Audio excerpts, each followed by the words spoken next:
Police in Limpopo have released their provincial crime statistics.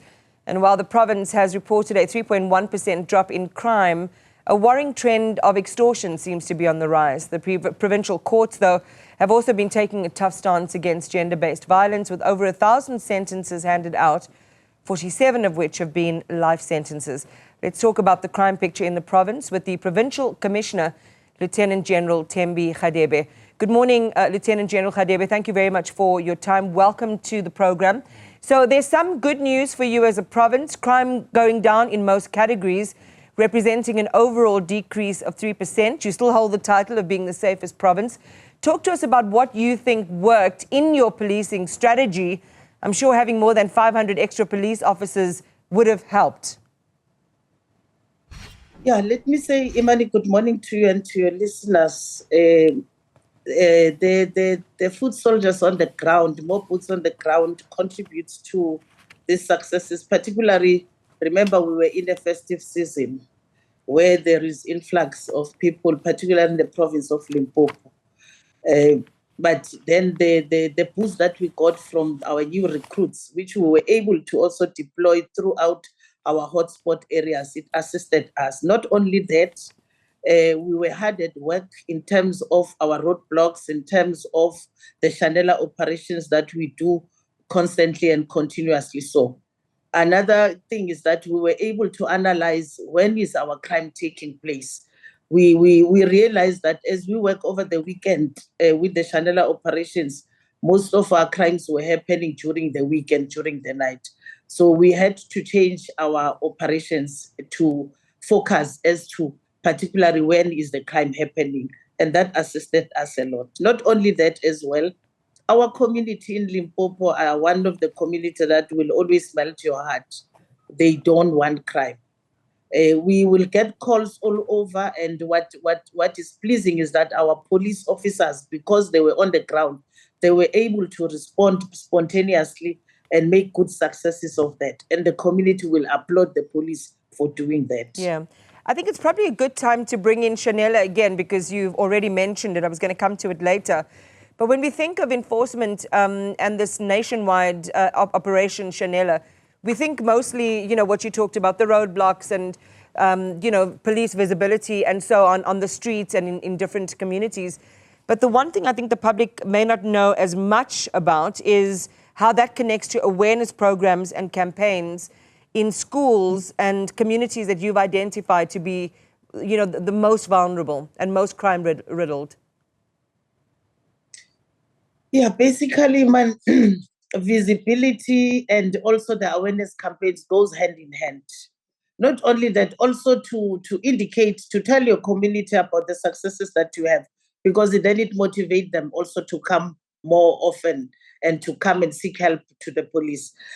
We have been doing some rounds at schools. We have been doing rounds to station precinct where we see prevalence of your GBV, because then it contributes more in other crimes as well, such as murder, attempted murder, your assault and your assault common.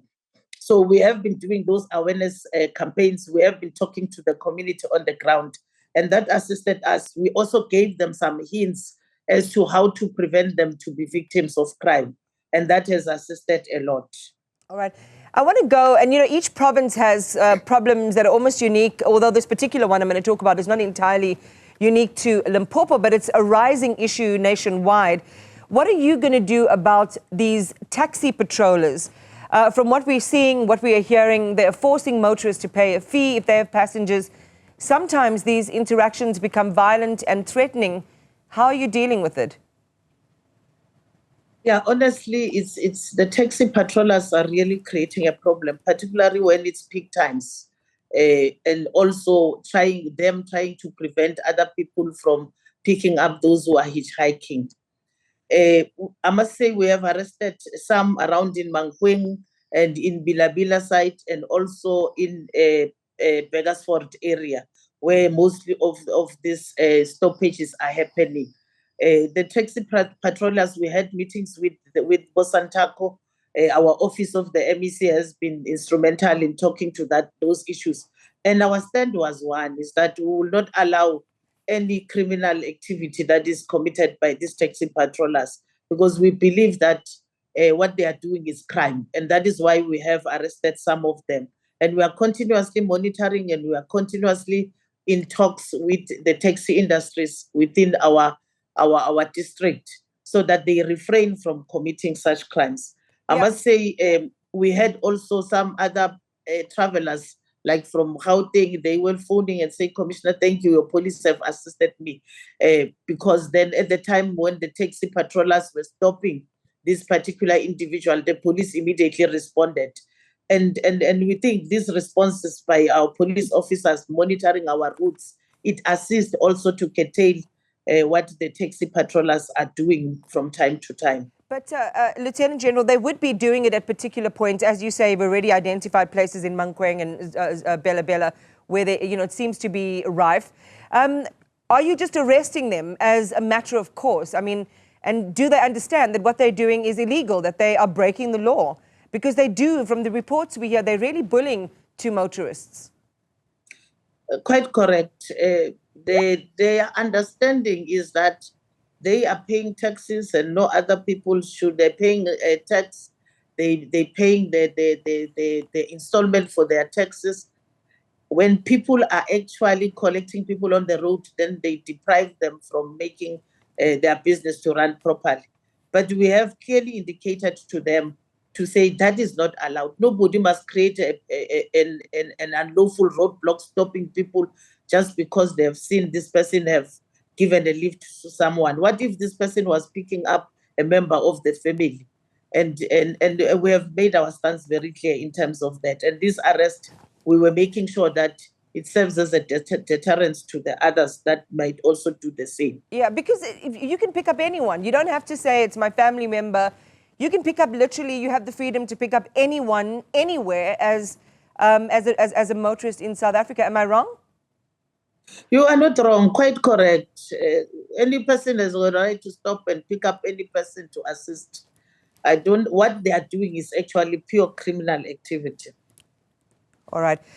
There's still a lot to be concerned about, Lieutenant General, when it comes to the way that police stations are operating. And amongst the troubling ones, I believe Thohoyandou as well is the crime capital of the province, but police stations there, Mankweng, Seshego and Make. What's been the intervention plan? When we've spoken to other policing experts and so on, one of the suggestions on the table were these clockwork rotations of police personnel to break the networks of corruption and kind of syndicates, cooperating with syndicates, taking bribes and the like. Talk to us about your cleanup plan for particularly problematic police stations in your province.